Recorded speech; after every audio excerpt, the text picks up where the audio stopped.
Welcome to the Millionaire Car Salesman Podcast, the #1 resource for automotive sales professionals, managers, and owners to learn how to make money, accumulate wealth, and to all out ball out in the auto industry. And now your hosts, Sean V. Bradley and L.A. Williams. Hey everybody, welcome to the Millionaire Car Salesman Podcast. This is L.A. Williams, your host, and I, have a phenomenal guest on today. Super excited about having him on. We've been trying to get this guy for like months, man. It seemed like since the beginning of the podcast. Now I'm picking on him a little bit. But today is actually his birthday, so super duper happy birthday to my main man, Mr. Jason Koons. What's up, Jason? What's up, LA? Thank you very much for having me. I'm very excited to be here, baby. Man, we excited to have you on the daggone podcast, man. Listen, ever since we signed Bryce Harper, I know, look, the rest of the world may not know what we talk about, man, but we super duper Phillies fans around here. We signed them. I said, man, you know what? We got to do a $330 million podcast. You know what I'm saying? I'm hearing you. Right. Yeah. We got to outdo Harper. Absolutely, man. We're super excited. So, man, listen, I know we've been working together for some time, and you have an amazing story. I know it's still unfolding, but just tell us about your background in the automotive industry. So I approximately been in the automotive industry for about 8 years. I've been with Bob Ruth Ford for going on 7 years right in October of this year. And so, I started out, doing sales my first year at a different company, ended up coming to work at Bob Ruth Ford. As the internet manager, I started off as myself in this department in 2012. And over the last 7 years, we've just continued to grow, slowly but surely. And we've finally got some things put in place to make it stronger. But, I've pretty much been an internet manager / director for about the last 6 or 7 years. And like I said, so we grew this department from myself to where today now we have 10, maybe 12 more, total people that report to me inside that department. Wow. That's pretty powerful, man. So that's the, like you said, getting started. What even got you into the automotive industry? Because I know most of us don't wake up and say, Mommy, Daddy, I want to be a car salesman. You know what I'm saying? Like, how did that happen for you? No, it's a true story. I mean, it's just like you guys talk about all the time, and it was not, anything other than just, I think I was at a company that, I got hired for, then immediately got laid off. They weren't able to get the program up and running. And it just so happened that my resume was out and I must have applied to an automotive dealership at one time in my local area. And they had reached out to me pretty much the same time as I knew I was starting to have the layoff coming up. So I reached out to them immediately, set up an interview, piqued my interest, the curiosity, the job, the challenge. So, and I ended up taking it, and it's been, history has been writing itself ever since. That's what I'm talking about, man. So, yeah. And I mean, I met your beautiful wife. We had dinner, you know what I'm saying? You got the kids, you got a lot. So how does one kind of operate and balance that? Sometimes, even with Karen Bradley, we talk about work-life balance. How does that work out for you? I mean, it works out fine. I mean, I'm pretty much every day, I have a pretty set schedule, which I'm very fortunate. I'm here usually till about 6 o'clock, 6:30 in the evenings. But, we do have issues where I need to be involved during the evening, during the weekends, but it doesn't ever seem to interfere just because it seems that we're able to keep them pretty much separated. But, I mean, it is important. Karen and Sean talk about it all the time. I mean, and even Rob, our owner, talks about it. I mean, you do need to have a good work-life balance. I mean, it's always his philosophy is, work smarter, not harder. Makes a lot of sense. Then those things can fall into place and you don't have to really worry about them interfering or overlapping with each other. Yeah, absolutely, man. And I like what you just said. You said that Rob, it's a big, thing for him. And so how important is that actually having a leader that something like that is important to? Because if you think about it, we say that this, podcast is not only for the automotive sales professionals, but it's also for managers and owners who really want to learn how to make money in the automotive industry. And making money is not all about work, right? It's just got to be some sort of balance. Like you got to have people. I always say that's the only difference. A good organization has good people. A great organization has great people. And if you pour into your people, that'll allow them to pretty much give it their all. So tell me, what's your feedback on that? Yeah, I mean, I agree with that. Obviously, like I said, Rob that's his philosophy. I think he is a family man. He actually has, he's married, has children of his own. So he does believe in, the downtime, having, doing vacations, doing those things, we need people to have their head right. So we'd rather them, come in, be smart about what they're doing, planning out their day, being structured, having a process in place to where, you're already prepared. You're not waiting on it up as a salesperson. Obviously the coordinators are constantly busy. They're always doing something to stay busy, but their day is pretty much laid out for them because of structure and process. But it is important. I mean, Rob is, we're very fortunate to work for somebody like him because he's family, he's family first, but he's also business oriented. And he has, I think it starts at the top. And, like all I can say about it, I think we're very fortunate to have a leader like Rob. That's cool. That's pretty cool. All right. So I'm gonna talk a little bit about the processes. I heard you say that, but before we get into that, just let people know who we're dealing with. I mean, you, like you said, you started off as a salesperson. How many cars did you sell as a salesperson? Maybe what you average or your best month? It was the best month was like 18. I was doing it for about 6 to 8 months before they started an internet department. It was sort of small 2 or 3 person Kia dealership. So it wasn't, obviously the beginning of the first year, I probably wasn't in the right place. I had been at Bob Ruth Ford. I would have probably had better training, which is where I am now. But I mean, starting off, 7, 8 years ago, I would take that every day of the week, Absolutely, man. Listen, folks, listen, the average car salesman sells 9.6 cars a month, right? And so if you can get in the game and be at 18, man, that's huge.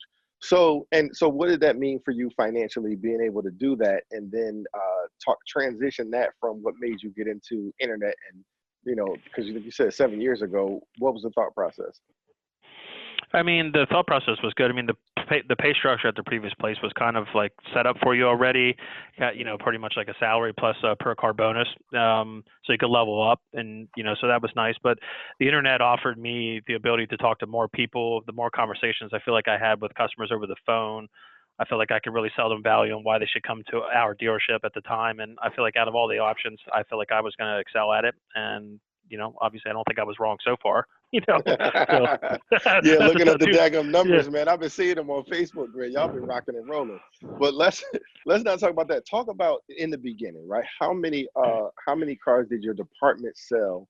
And so what was the best months for you in that beginning stage? Yeah, so the beginning stages, it would be approximately, I think we averaged about 75 to 80 when we had a few people in place. Myself, it was probably 50 or 60, maybe 70. Then we started growing. 2012, obviously, and 13 were really good years for the dealership. I think it's a different time these days. Obviously, it's a lot harder in 6 or 7 years. I think things have changed a lot. But so I mean, we were averaging probably, I'd say 75 would be a good number to, start with. Pretty cool. So 75, and then what would you say is average per copy? Because people want to know from a financial standpoint.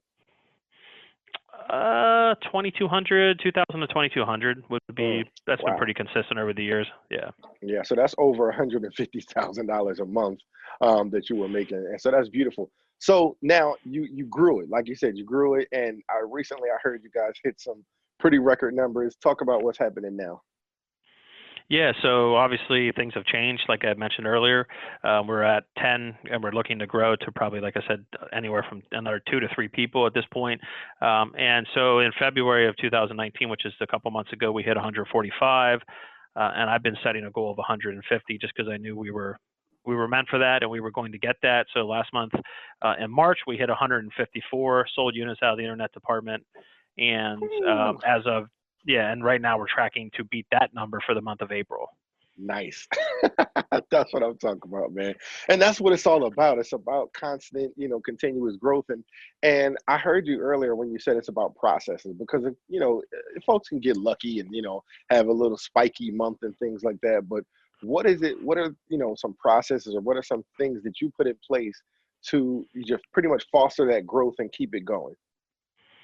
Well, I just think things are important to have structure and accountability. Obviously there's got to be phone training in place. I mean, we got to be, first of all, when I started here, the phone calls and everything were not in my department, but over the years, obviously it's transitioned into like a full-fledged BDC because we needed that. I mean, I think over the last year and a half, you're really starting to see the structure and the processes, take over, and we're starting to excel at them because everybody's got them dialed down. But everybody follows the same process, builds value throughout the phone call. It's not just about setting the appointment. It's about gathering some contact information, understanding the customer, hearing, listen to what they're telling you and kind of responding appropriately. there's a flow to it, so you know how to get back to where you are.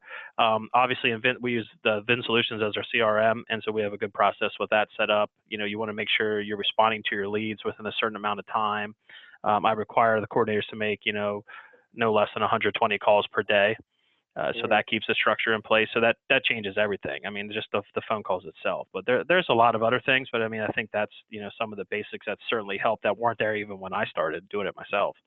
Yeah, and that's huge. So here's the thing, because you still have dealerships out there that are like, well, hey, listen, my salespeople can make the phone calls.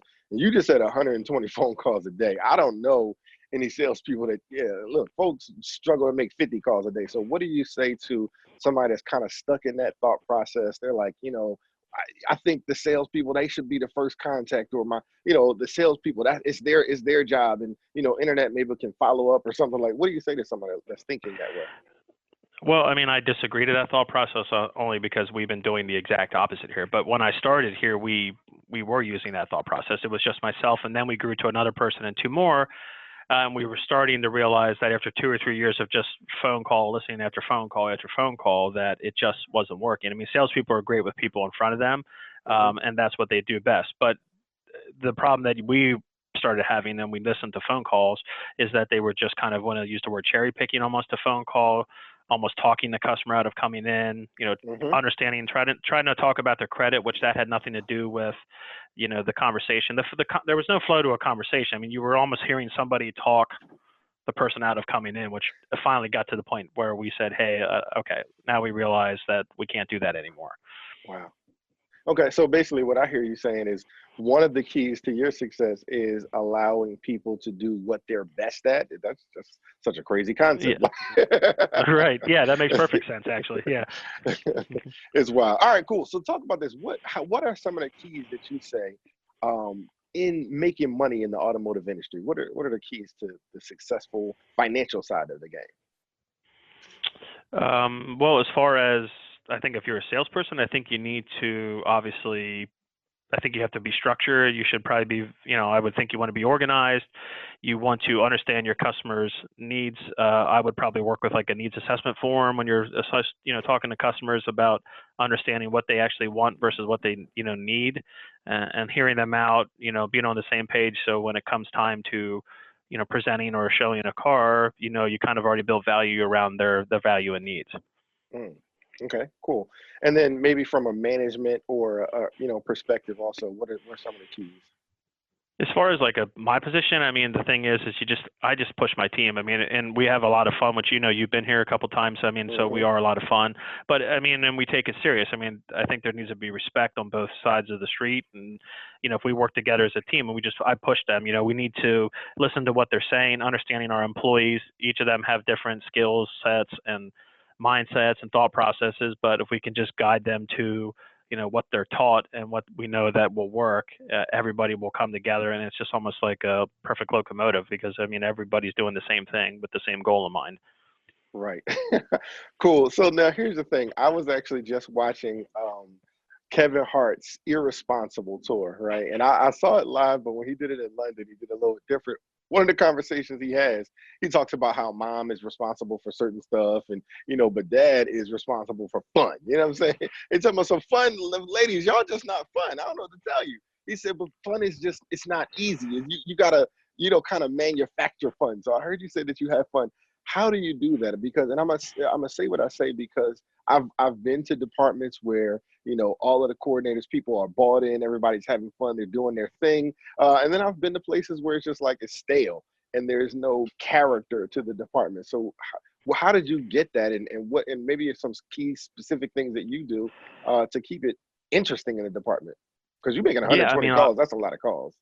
Yeah, well, it can get very, obviously, you know this. I mean, I know that job can be very, well, it can take that out of somebody, it can drain them, obviously, but I don't want that. I let, the day structure for them to do what they're supposed to do. They understand what the end result is, but then, so like, if you talk to them, you let them play a little bit of music, it's not that it disturbs another phone call. You let them talk to each other.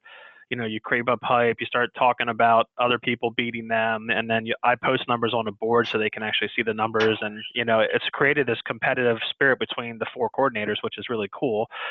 So yeah, and you poke at them, you make jokes here and there, and you kind of just you get them to go, and then you get someone else to go. Sometimes we'll do a little bit of we'll be singing a song out loud or something. We'll do some crazy stuff. So I don't know. We're always doing something crazy in there. Yeah, and I also think is very important from when you talk about recruiting standpoint. You got to recruit some people with some personality. You know what I'm saying? Folks, Yeah, I mean, it we comes down was to over the there interview singing the process. You're song and right. everything. You're right. Yeah. and No, you're 100% right. Yeah, absolutely. All right, so talk about the other half of it. What are some of the mistakes that you watch people make? Because again, I see it all the time. I see, like you talk about the stale departments, people who just try to drive their people. It's just about phone calls. It's just no character. What do you say are some of the biggest mistakes that people make in the industry? Maybe making excuses, complaining. What do you hear? I think a lot of this industry probably it always seems to me that there's a lot of finger pointing. Meaning through this department's fault or that department's fault, or this isn't my fault, or it's, I just think there's a lot of jealousy. Like if someone's a salesperson who's selling 30 cars, it's because he got 25 internet leads, or I don't want to, you don't like to see that happen, but I know it does because I'm part of these groups and I see it happen, and, people question people's numbers all the time. So, you just see that and you think that's a bad character flaw, I would think. I mean, I'm guilty of it in the past, and I've worked hard not to try to do that. But I know it's easy to get looped into doing the finger pointing, or as Rob likes to say, look at yourself in the mirror sometimes, because that's where you'll get your answers. Absolutely. Wow. I was working on a talk for digital dealers saying that, we need our leaders to begin to say stuff like, it's me and not you. You know what I'm saying? Like, when do we ever have that type of conversation? So, you're right. Whenever the problem becomes external, you've already lost. So, man, that's beautiful stuff. That's true. All right. So, conversely, what are the habits of some of the most successful people at the dealership? I heard you say organization, but you're around some pretty successful people. So, what have you heard or seen them do? I think that they just block out and they just focus on, I don't want to say they're selfish, but they block out all the negativity. I think we have a couple people here. We have one in my department who's on pace for 30, which is a guy named Devin Traverso, who's doing great for the company, and another salesman, Jeff Turner. So they always compete month to month, but they're the two that can generally block out all the information. Their customers understand the process. They have a process for them, and they let them follow it. They get them in and out probably in an hour and a half, which frees them up for more times to be available later. They follow up with their customers. They do the things that if they tell somebody something, they honor that and they do that. So, the customer's going to like them and trust them. If they're buying from them, then obviously they need to follow through. I think they do those things. I think that to be successful to sell 30 cars a month here, it's not because you get 25 bones. It's because you're doing something correct, and there's something that you're doing with this customer. You're understanding what they're looking for, and you guide them from what their wants are to their needs. That's how I would see it. Yeah, 100%, man. And it's like I like what you said. It's not necessarily what's right and wrong. It's just what works and what doesn't work, right? And so sometimes it works for people those two. do stuff that don't work. Like why? But they continue to do that type of stuff. All right, cool. So let's kind of switch gears a little bit. When you talk about training and just personal development, is there any certain books that you recommend? What are some books that you've read that really kind of pushed you in a positive direction?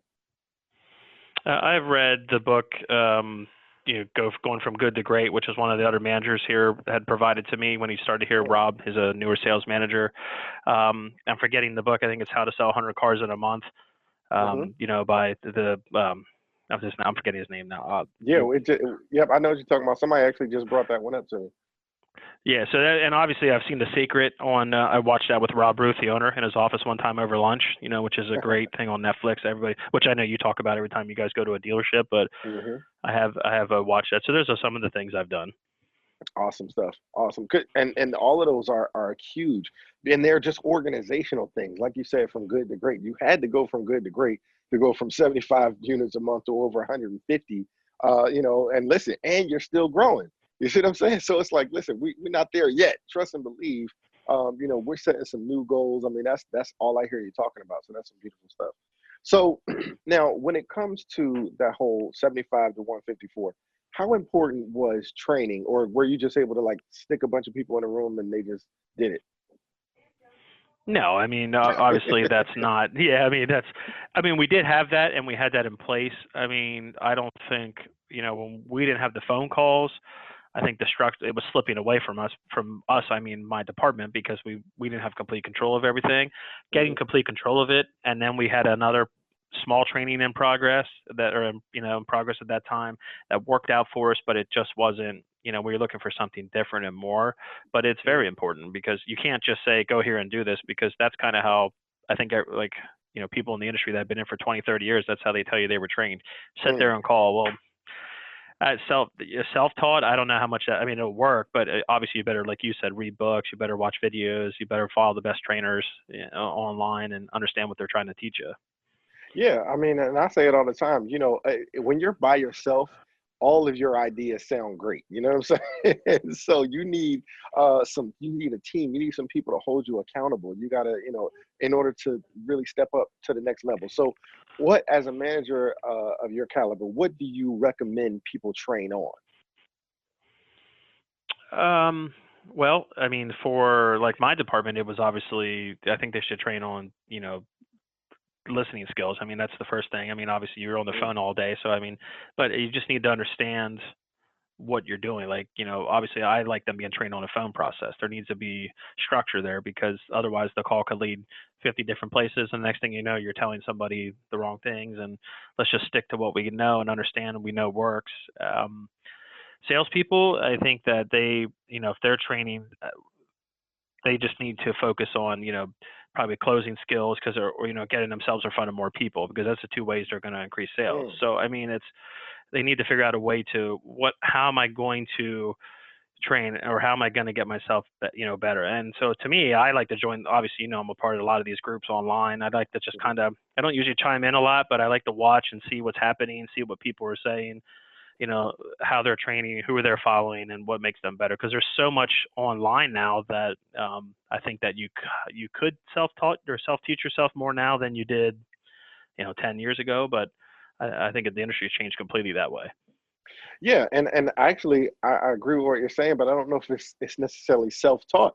Just means you went to the right resources. I mean, we got this podcast. You got the Millionaire Car Salesman on Facebook. There's a bunch of Facebook groups. There's a bunch of stuff on YouTube, right? I don't necessarily say I was self-taught, but I went to YouTube University. You see what I'm saying? Yeah. In order to Yeah, you're get right. No, you're right. Yeah, that a sounds better. lot of the information, man. It's so much out there, and then you have the type of people who are hungry for it and fight for it, and then the people who just like, yeah, well, or you know what, I think they just don't even, it doesn't even register to them to go to those places and look for it, because either they're complacent with where they are or who they are, or maybe they just don't know. I just think a lot of times, my man Brad Lee says a lot of times, either you don't know or you don't care, right? So how often should you train? Is it something that you can just do for a week and then you're done for for the rest of your career, or what would you say? No, I mean, I disagree with that. Obviously, it's every day. I mean, everybody should try to get something in every day. I mean, we have obviously, we're set up with Bradley on Demand through Dealer Synergy, and so it's a requirement of my coordinators, of my staff, to watch a couple videos a day, and Okay. obviously, that's just to understand. Let's not forget. Let's keep it fresh. Let's keep learning. You can look on these groups. It's something you should be doing daily for sure. You should never, once you stop training, that could go bad. That could be bad for you. Yeah, they say training is like showering. You know what I'm saying? As soon as you stop doing it, you'll begin to stink. You know what I'm I saying? agree. I agree with that. That happens all the time in the industry. You see it happen to a new person all the time. They start for 90 days and they know everything, and all of a sudden they go, and it's like it's that new syndrome. I guess it happens a lot.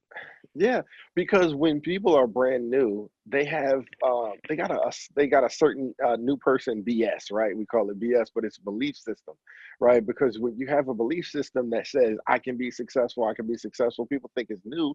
No, what happens is they actually follow the process that they've been taught. But then once you've been in the game for a little while, you start thinking you know everything, and you start doing your own stuff your own way, and you get tainted, right? I'll just tell you about this story of a phone call I just got. I listened to a phone call, and the guy was, he basically said, "You have the vehicle I want. You guys are further away. This other dealership has something close to what I want. But I'm going to be going to go visit them. But can you guys work with some, can y'all give me some numbers over the phone? And the person was basically like, well, that's not going to be valuable to us to give you numbers over the phone when you're going to go visit that dealership. And so he basically just sent them away. And I'm like, wow, that's crazy, because here's the thing. The person didn't even fight for it. Like he told you had the upper hand to begin with from the vehicle standpoint. Now the other dealership maybe had the upper hand from a distance standpoint, but man, listen, I can overcome that. And I think that is all, and that's all training. Would you agree? Yeah, I agree with that. I mean, if they're calling and saying that's the vehicle that I have the vehicle, or you have the vehicle that I want. I mean, that's the distances. If they've already reached out to, I feel like the distance has already been overcome by the customer. See, sometimes I think Exactly. like the person on the phone thinks that they know the customer's objections or issues, and they try to just answer it for them. And that sometimes if you do that, then you bury yourself into a corner. That would not be an okay call for me. And obviously that probably happens occasionally. It's not always going to be caught, but I think, that's a coaching issue that we would take care of if we heard it and recognized it. But I just think we have a structure here that shouldn't happen. Yeah. And I mean, it does, because I mystery It wasn't shop, your dealership, by the way. No, that's good. Well, that's good. And I would be upset. But no, I mystery shop our competition, every usually once a month, every, couple of weeks, I try to find a different lead source just to see how long it takes them to call. Or then I call, or I have someone else call to see what type of process they have. And I think that's a common theme. I think you see that people just don't gather information. They go right to just answering a question, and then that's it. The phone call ends, just like you said. I think that's probably a common theme that for people that aren't set up properly. Yeah, it's totally ridiculous. All right, so I basically got two more questions for you, man. First thing I want to know is from a financial standpoint, right? Because again, this is the Millionaire Car Salesman podcast, and people want to know what's happening financially, because people think you can't make money. And I heard you say, you guys, sure, 2,000, 2,200 a copy. That ain't chopped liver, right? So what did it mean for you? Because I know what it meant for the department. They went from basically 150 to 300,000 a month. What did it mean for you financially to go from 75 units a month to over 150? And even if not just from a financial, just a number standpoint, you could talk about that, but talk about, what it meant for your family. What have you been able to do for your family differently that you weren't able to do back at 75 units a month? Well, I think a lot of it is, obviously financially it has changed. I'm able to do things, or, we were able to kind of cover things, or my wife, sometimes goes to the doctor and stuff, or she used to worry about it all the time. I think it eliminated a lot of worries. To me, Wow. that there's a lot of worries in my life that have kind of, have since left over the last couple of years, because we've gotten stronger. And I know there's a sense of security, almost like a security blanket, if that makes sense. I don't know if I'm using, but I just feel like I'm safe with my family. So we're able to do things. We're able to, enjoy ourselves. If we want to go out to eat, we'll go out to eat. Or if we want to, go a little to Knoebels, which is our local amusement park, or Hershey Park, and we're going to do those things. We like to spend time with our family. We have more cookouts. I just think a lot has changed, for us, and it seems to be a lot less stressful.